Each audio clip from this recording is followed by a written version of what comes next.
To get things rolling, how did you get the name Kinky? I got the name Kinky in college. It applied to the fact that I used to have a lot of kinky hair. I still have some, but not as much as I did. And of course, as I like to say, I've got a head of hair better than Rick Perry's. It's just not in a place I can show you. All right, moving along, because we have a few questions here. What are you going to do on your first week in office? Open the Indian casinos, send 10,000 troops down to the border, and open an a listed phone number so people can call the governor at certain hours every morning and every afternoon. And I can talk to the people and stay close to the people in Texas. Right. Some question that's always asked, do you have a girlfriend? Yes, I do. She's British, and that's all we better say about her right now. I'm old enough to sleep alone, but marriage could be in my future. We could have a British First Lady. That's possible. And here's one that the kids want to know. What is your favorite color? Purple. Purple. Of course.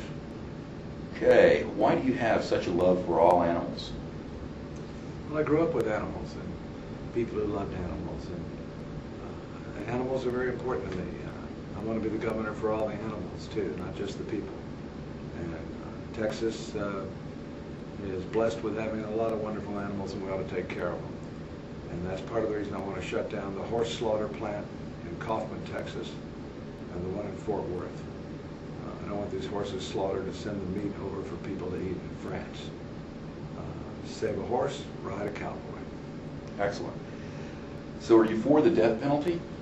I think there's people who need to die. But having said that, I asked the question, when was the last time we executed a rich man in Texas? And the answer is never.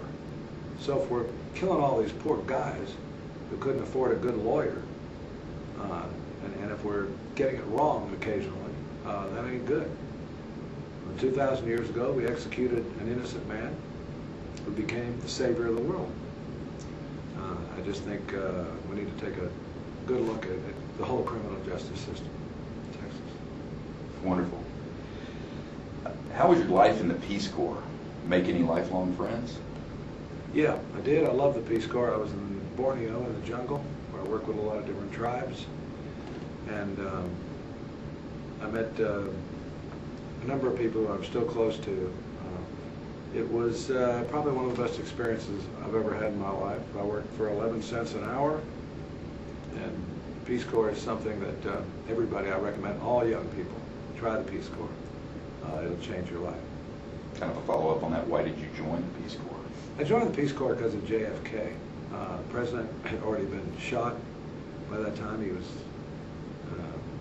back some years earlier, but he still inspired my generation. And we wanted to do something hands-on after we got out of college. And everybody told me, don't join the Peace Corps, you'll come back, you know, we'll all be doctors and lawyers and you won't have anything, you know, and that was just not true. When I got back, all these people probably have found another occupation, they're unhappy with what they're doing, they got married and divorced a number of times.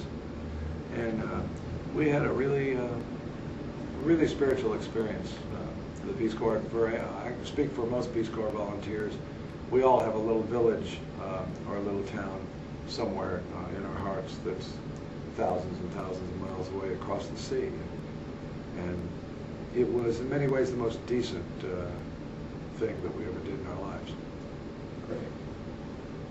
We know you love the game of 9-ball, but something most people did not know is that you were a chess champion as a child. Do you still enjoy the game? And does Willie Nelson give you a good run for your money on the chessboard? Willie is extremely good because he plays instinctively. In other words, he plays speed chess, doesn't think about it, and he's really good for a guy that grew up playing dominoes, for instance. Now, I was a chess champ when I was 13. When I was about 11, I played the Grandmaster of the World, Samuel Washevsky, in Houston, Texas. And he played 50 of us at once, and he beat all of us. But I did very well, and he told my dad that he just can't take a chance with an 11-year-old. Because he thinks, he said if an 11-year-old beats him, it's headlines, and his career is over. So he's very sorry to have to beat me, but he did. And yeah, chess is a very very challenging game. So Takes a hell of a strategy. Yeah. All right, here's one that most people would love to know. What kind of a cigar do you smoke? And how many of them do you smoke each day? This is an Epicure number 2. It's a Cuban cigar. I always like to point out I'm not supporting their economy, I'm burning their fields. But I may smoke anywhere from, I'd say an average day would be 7 or 8 cigars. You know, that's not as many as Thomas Edison or Mark Twain or Winston Churchill. They smoked a lot more than me.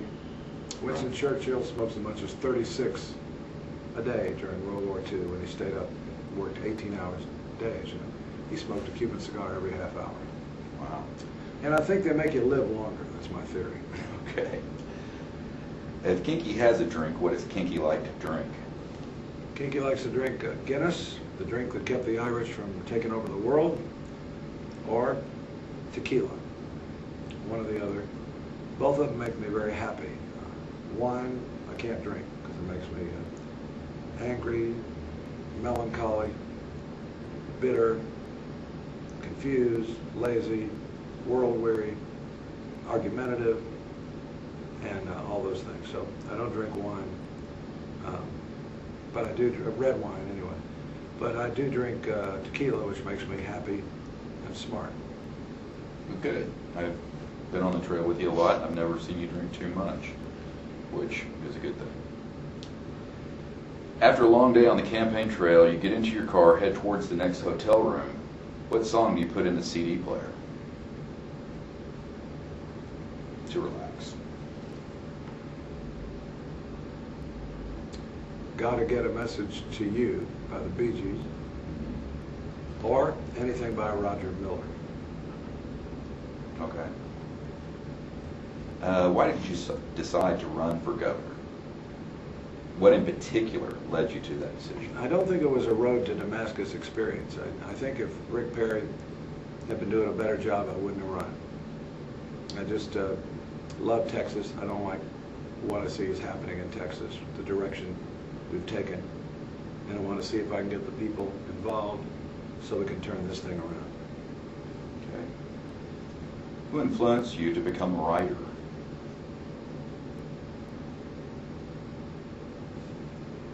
Robert Louis Stevenson, who wrote Treasure Island, is one of them. Charles Bukowski, the poet.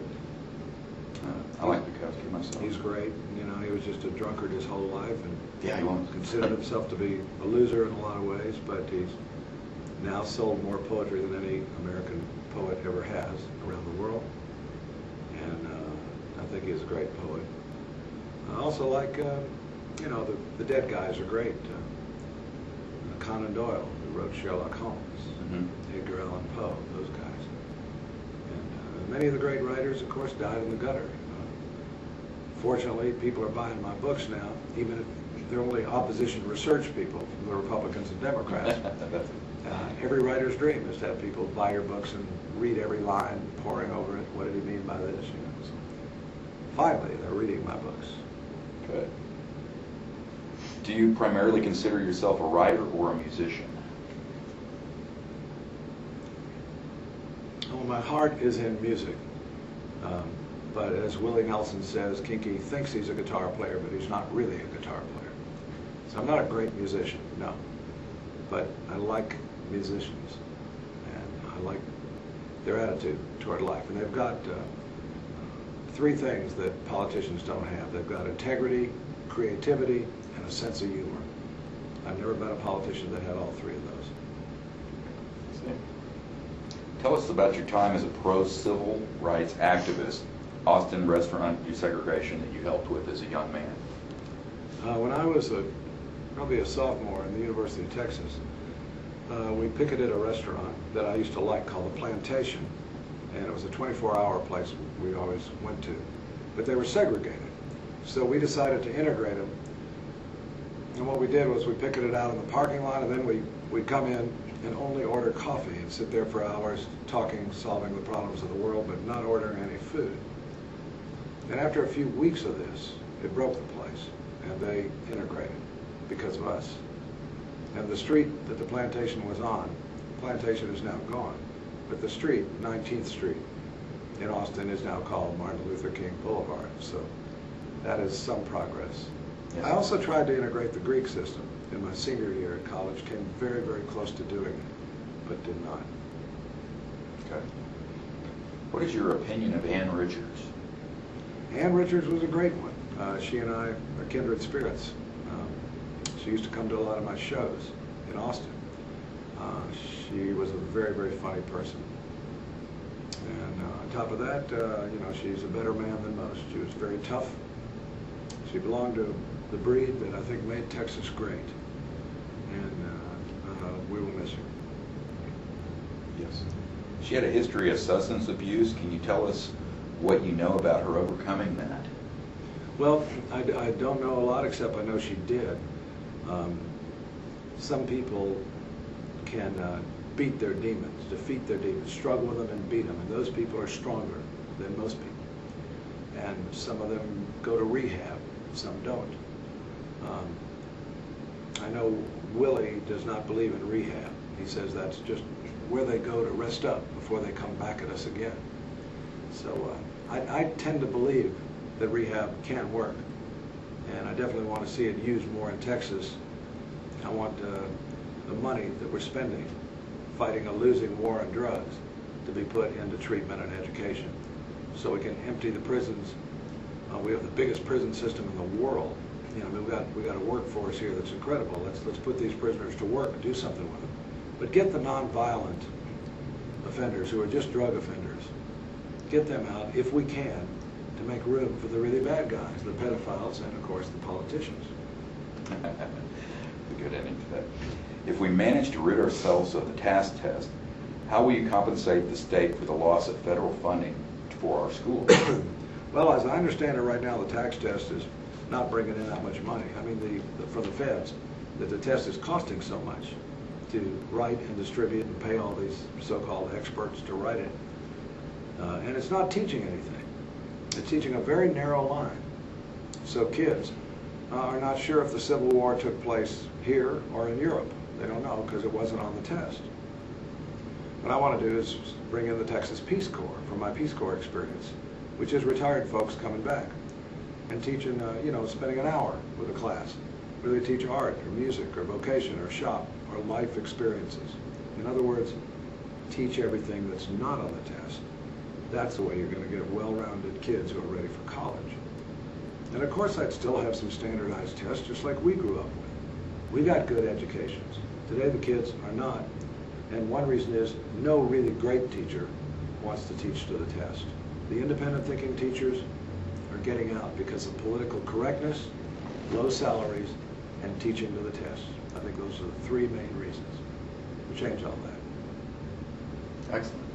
We were having a chat over lunch a few minutes ago, and you said something about we're going to be going on the road around Texas doing whistle stops to get the folks to vote early. And I think this is a wonderful idea, and you will be going to some of these places yourself, and not to the poll itself, but the legal limit to talk to our supporters. And this is something we can look forward to seeing yet. Yeah, I think October 23rd is the date, Right. I believe, when early voting starts and goes till November 3rd. And our idea is to get as many people voting early as we can. Because if people show up to vote, if people show up at the polls this year, I will be the governor. If they don't, if it's like it was last time with 29% voting, then Rick Perry's going to stay on and be the longest serving governor in the history of this state. And I think everybody seems to agree that he's been around a long time. He's had 6 years to do whatever he's going to do, and it really is time for a change. But if we don't vote, that change is not going to occur. And if we do vote, then you're going to see a real ass-kicking, rip-roaring ride for Texas. And it's going to be great. It's going to change the way the world looks at Texas overnight, in a very positive way. Pinky, I really appreciate your time. I know you got to go to the cattle Pleasure fair to be in fall here. tonight. May the God of your choice bless you. Thanks a lot. All right. Thank you very much. We got it. Peace.